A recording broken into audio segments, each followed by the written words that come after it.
Well, thank God it's all over, huh? 2020 is behind us. How many of us were so exuberantly welcoming in this new year, 2021? I know I laid a lot of hopes on that ball drop this year, even though not a lot of people were gathered to see it in person. 2021, oh, let's just start fresh. It's gonna be better. It's gonna be new. All that bad will be gone. Well, we're a couple days in. Maybe we should give it some time, I guess, but looks like there's still plenty hanging over us. I mean, if you just look to your left and your right, there's still people wearing masks. There's still a lot of empty pews. People at home are still watching from home. The changing of the calendar apparently didn't necessarily make a magical difference and put an end to all of the darkness and the clouds that were hanging over us for the last year. But what we celebrate today does make a difference, because it's different than just the numbers on the calendar. As spectacular as that little Swarovski ball is lighting up the 2021, this light that comes into the world is one that does still make a genuine difference. Listen to how Isaiah the prophet in our first reading prophesied this light shining. He says, "You, Jerusalem," which in the Old Testament means the center place of God's holy people. You, God's holy people. On you a light has shone. The glory of the Lord shines upon you. And even though all around you there will be clouds and darkness over the peoples, but you, the Lord, shines upon. And then nations shall walk by your light. So this made me think of, I don't know if you've seen these. They sell these. Not a lot of us have front lawns. This is not a suburban congregation, as far as I can. Some people watching online, maybe, suburban. But they sell these things where they're lights that you stick in the ground, and during the day, they are solar receptors. So when the sun is out, they charge up this little battery. And then somehow they know when it's nighttime. And when the sun goes down, all these little lights that you've stuck in the ground lining the path to your front door, they light up. They give light all night. And then when the sun comes up, they soak it in again. It sounds like to me that Isaiah is prophesying those things. But instead of technology, what he's talking about is us, God's holy people. For today, God's light shines on you and me. And tomorrow and the next day, we, having soaked in that light, bring light to our dark world. What we learn from the Magi is several things.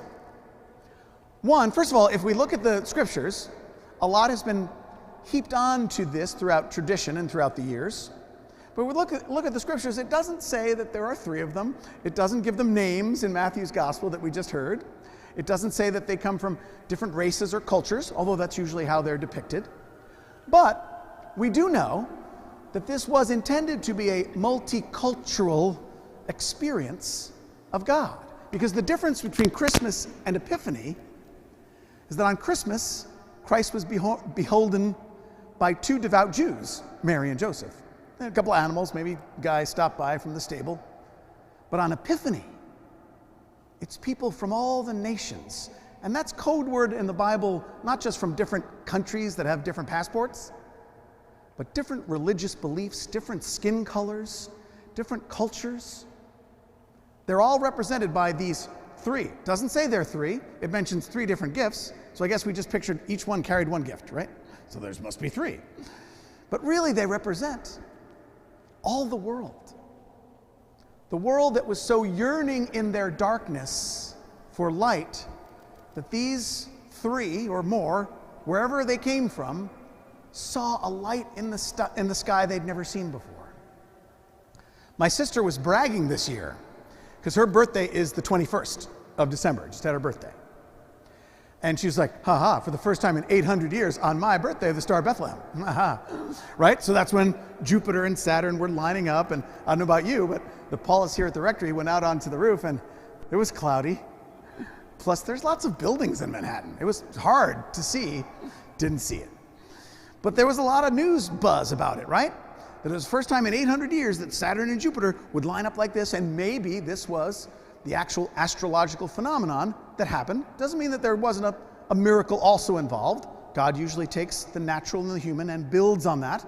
Mary was a standard natural woman, and then miraculous things. So maybe it was Saturn and Jupiter lining up in the year zero. And God allowed these three wise men, or more, to come from wherever because of this light. My sister was bragging, but I took that as a sign to us that God really knows what we're going through. God knows the darkness and the clouds that Isaiah talked about are around us still, even though the calendar flipped the page. And he gave us that gift, even though it's cloudy. He gave us that gift of the light that these guys saw, and ultimately the light that shone from that babe in the manger, Jesus. They went back by another way, and they brought the light of Christ to the rest of the world, if you will. So here we are, those little solar receptors. You can probably make 3 easy payments of $29.99, I think, if you get these from an infomercial. But that's us. Because today, and really any time we gather around this table and receive the Lord in the Eucharist, we have an even more profound experience than what those kings, those magi, had in front of them. Because they saw him and knelt down. We take him into our very selves. We are charged up with the light of Christ. And we go out and bring that light to the rest of the world. Without fear, the wise men, the magi, had reason to be afraid. And one of my pet peeves, if I can make a little quick diversion here, of all the rhetoric that's been thrown around over the last several months, coming from a lot of Christians and Catholics, blogs and wherever, people saying, don't be afraid of that coronavirus. No, don't wear a mask, that's fear. Well, other than completely disregarding the fact that the spectrum between fear and courage is, as Thomas Aquinas said, a full breadth, and the virtue is the mean between the two extremes and not a binary, leaving that aside for a minute, the wise men in this story had genuine reason for concern, and they acted on that. Herod was going to off them, and he was going to also, once they came back, go and find and kill the child. We know that he tried to do that. So they returned to their country by a different way. They had just had an experience of Christ shining light into their lives like they'd never seen before.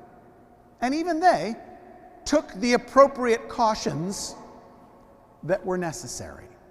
That's not living in fear. That's not trusting in Jesus, not. That is God giving us brains.